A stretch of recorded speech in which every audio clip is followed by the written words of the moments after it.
Hello friends, Vijay Devarakonda నటించిన rowdy Janardhana title glimpse అయితే release చేయడం జరిగింది మూవీ మేకర్స్. సో అది ఎలా ఉంది ఏంటనేది మన ఈ వీడియోలో మనం మాట్లాడుకుందాం. మీరు మాత్రం మన వీడియోని కంప్లీట్ గా చూడడానికి ట్రై చేయండి.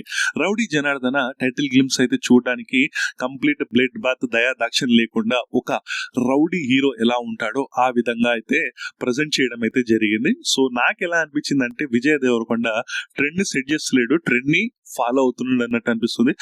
బట్ ఏం చేశాడు, రీసెంట్ టైమ్స్ లో మూవీస్ అన్ని ఫ్లాప్ అవ్వడము, యావరేజ్ టాక్ వచ్చిన, మిక్స్డ్ టాక్ వచ్చిన, మూవీ రిజల్ట్ మారకపోవడము, లాసెస్ అయితే చూస్తున్నాం. ముఖ్యంగా కింగ్డమ్ మూవీ కూడా మంచి టాక్ వచ్చినా కూడా ఆ మూవీ ఫ్లాప్ అయితే అయింది.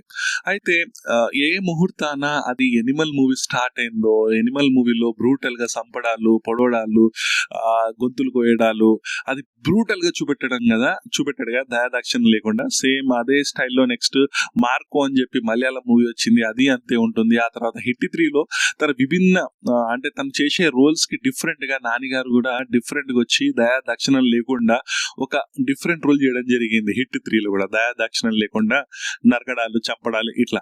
ఇక తీయిన తర్వాత వచ్చింది ఇప్పుడు నానిగారిది పారడైజ్ అని చెప్పి అది అనౌన్స్ చేయడం జరిగింది. అందులో ఒక డైలాగ్ కూడా ఉంటుంది ఆ గ్లిమ్స్ లో. ఆ తర్వాత చేతికి టాటూ ఏదైతే ఉంటుందో ఎల్ నా కొడక అని, సో ఆ టైటిల్, ఆ డైలాగ్ ఉంది. సో నాకు కూడా అలాంటి ఒక సినిమా ఉండాలి, నేను కూడా బ్లడ్ బాత్ చూపించాలి, నేను ఒక ఊర నాటు మాసు సినిమా చేయాలి, క్రూరంగా సినిమా ఉండాలి అన్నట్లు ఫిక్స్ అయినట్టున్నాడో ఏమో. మరి అట్లా చేస్తేనే మరి జనాలకి నచ్చుతుందని చెప్పి అనుకున్నాడో ఏమో, మరి నాకైతే అర్థం అవట్లేదు.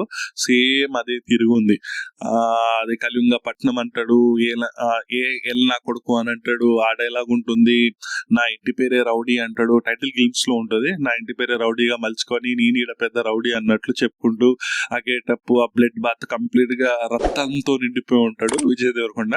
సో నాకైతే ఏమనిపించిందంటే ఈ టైటిల్ గ్లిమ్స్ చూసినంతసేపు ట్రెండ్ ని ఫాలో అవుతున్నాడు, అనవసరంగా రుద్దుతున్నారు. ఇక ఈ జానర్ లో చూస్తున్నారు, బ్రూటల్ గా, రూత్లెస్ గా, కిరాతకంగా ఎలాగైతే చంపే కంటెంట్ ఉంటుందో ఆ కంటెంట్ ని జనాలు ఈ మధ్య కాలంలో ఎనిమల్ చూశారు. ఇప్పుడు దురంధర్ లో మూవీలో కూడా, అంటే దురంధర్ మూవీ కాన్సెప్ట్ వేరు, ఆ చంపడం వేరు, కాన్సెప్ట్ వేరు. బట్ ఆ కాన్సెప్ట్ ని తీసుకొని ప్రతి ఒక్క మూవీ ఇలాగే ఉండాలి, హిట్ అయిపోతుంది అనుకున్నట్లు అనిపిస్తుంది నాకైతే. ఇప్పుడు Paradise same tier 2 hero, so Nani చేసిండు, నేను కూడా చేయాలని అనుకున్నాడేమో, నాకు తెలియదు. మరి స్టోరీ డిపెండ్ అయిందో లేకుంటే మరి నాని చేసిండని చెప్పి చేస్తుండో నాకైతే తెలియదు, కానీ తీసినట్టు అనిపిస్తుంది. నాకైతే పెద్ద హోప్స్ అయితే లేదు ఈ మూవీ పైన. రౌడీ జనార్దన మూవీ పైన అయితే పెద్దగా హోప్స్ అయితే లేవు, పాజిటివ్ వైబ్స్ అయితే నాకైతే కనిపించలే.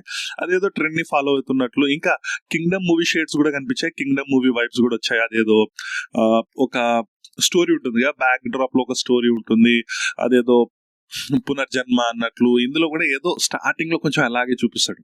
అలా చూపించిన తర్వాత మళ్ళీ విజయ్ దేవరకొండ మళ్ళీ వచ్చినట్లు తన వాయిస్ ఓవర్ తోనే ఆ టీజర్ అనేది ఉంటుంది. ఓవరాల్ గా నాకైతే టీజర్ అయితే మిగతా రూత్లెస్ ఇలాంటి టైప్ ఆఫ్ మూవీస్ వస్తున్నాయి, complete out and out action movies, blood bath లాంటి. సో అదే విధంగా ట్రై చేసిండు. సరే ఈసారైనా హిట్ అవ్వాలని చెప్పి మనమైతే మనస్ఫూర్తిగా కోరుకుందాం.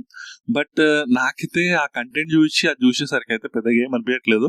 ఎందుకంటే ఇలాంటి టీజర్స్, ఇలాంటి గ్లిమ్స్ ఏం చేస్తాయంటే సినిమా పైన ఆసక్తిని పెంచుతాయి. డెఫినెట్ గా నేను కాదనట్లేదు, సినిమా పైన ఆసక్తి పెరిగి మనకేంటంటే మూవీ చూడాలి ఖచ్చితంగా అన్నట్లు అనిపిస్తుంది. మూవీలోకి వెళ్ళిన తర్వాత స్టోరీ మీద ఇంపార్టెన్స్ పెట్టరు వీళ్ళు. ఆ బ్లడ్ బాత్ పైన, ఆ కొట్టుకోవడం పైన, నరకడం పైన ఇంపార్టెన్స్ పెడతాడు. అక్కడ మనకు డిసప్పాయింట్మెంట్ అయితే అవుతుంది. నాకైతే అలా అనిపించింది. అలా అవ్వద్దు ఈ మూవీ మంచి హిట్ అవ్వాలని చెప్పి మనస్ఫూర్తిగా కోరుకుంటున్నా. ఇంతే గైస్ ఈ వీడియోకి. మీకు కూడా ఇలానే అనిపించిందా, మీకు ఎలా అనిపించింది అనేది మీరు కామెంట్ సెక్షన్ లో తెలపండి. అండ్ మన వీడియోస్ కి ప్లీజ్ లైక్ చేయండి, షేర్ చేయండి, సబ్స్క్రైబ్ చేయండి. మీ యొక్క ఒపీనియన్స్ ని కామెంట్ రూపంలో తెలియచేయండి. అంతే గైస్. సో నెక్స్ట్ వీడియోలో మనం మళ్ళీ కలుద్దాం. అంతవరకు by bye friends, signing off.